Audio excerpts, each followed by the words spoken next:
in the last several videos, we assumed that the velocity of the source, of the object that's emitting the wave, we've assumed that that's less than the velocity of the wave. And we saw what happens with the Doppler effect and all of that. But what I want to do in this video is not make this assumption. In particular, let's see what happens, at least at first to our formulas, and then get a conceptual understanding.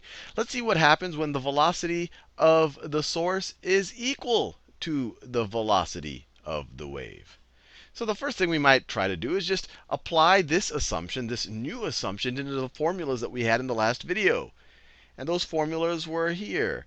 These are the observed period and frequency for an observer that's kind of in the direction of the object. And if we make this assumption that the velocity of the sound and the velocity of the source, we're not necessarily dealing with sound waves, although that might be an easy visualization for you. That tends to be how I visualize it. But if what happens to these formulas when the velocity of the source is equal to the velocity of the wave?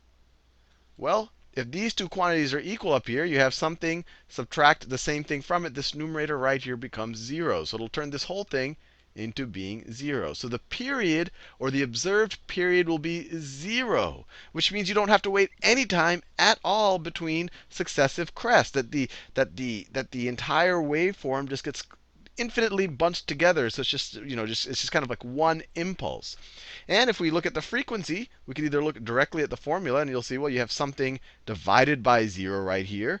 So you could say this is 1 over 0. Or you could just say that the frequency is 1 over the period. And you get this thing that's undefined. Undefined. But if you want to think about what does the frequency approach as the velocity of the source approaches the velocity of the wave, if this thing is only a little bit less than that thing, this is going to be a very, very, very small positive number. So when you divide these quantities by that very, very, very small positive number, you're going to approach infinity. So the frequency is it's undefined at the speed, at the velocity of the wave, but it's going to approach infinity. Approach infinity. It will approach infinity as the source approaches the sound. As the source approaches the velocity of the wave, not necessarily a sound wave. I keep using sound wave just because that's how I tend to visualize things. And we'll talk in future videos specifically about sound waves, and we'll touch on it a little bit in this video. So what is this telling us? Does this make any sense? And if you think about it, at least to me, it starts to make sense just what you saw in the last couple of videos. In the last couple of videos, when something was moving slower than the speed of sound, you had, okay, I'm here now, and then maybe, and I'm about to release the next crest. If I go one period ago, maybe I was right there, and the crest that I had released at that time period maybe has traveled this far.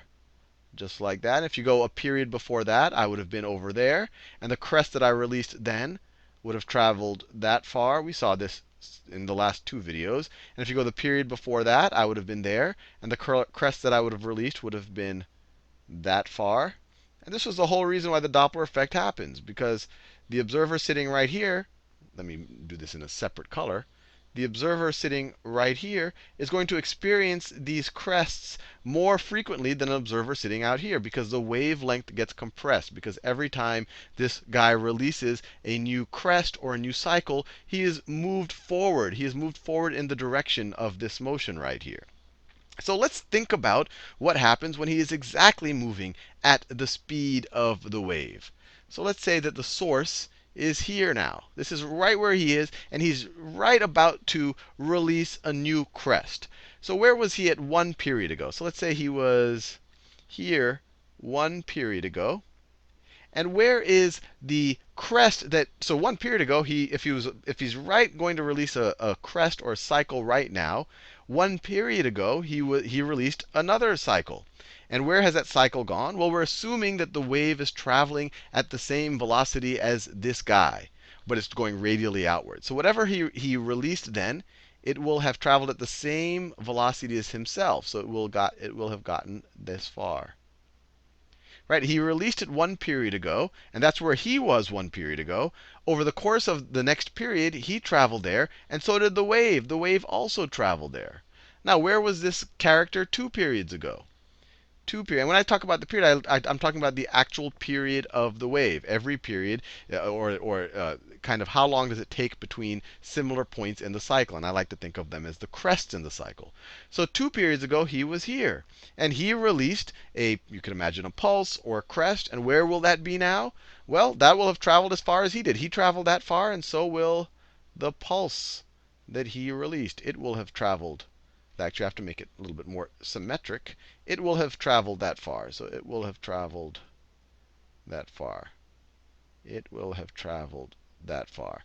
Then if you go 3 periods ago, and I think you get the idea. If you go 3 periods ago, he was here, and he released a pulse then, or a crest, or a cycle of the wave. And where will that be now? Well, it will have traveled as fast as he's gotten. So it will have gotten this far. So it will have gotten that far. Of course, it's traveling that velocity in every direction, radially outward. Now, think about the situation for the observer. In particular, think about the observer who's sitting right here. Let's say he's just out of the way so that this thing doesn't run into him and kill him and whatever else. But he's just out of the way, just enough to experience the sound, but not be directly collide with this object that's emitting well, I shouldn't say sound, emitting the wave. I want to be general right here. We're not assuming that this is a sound wave. What's he going to experience?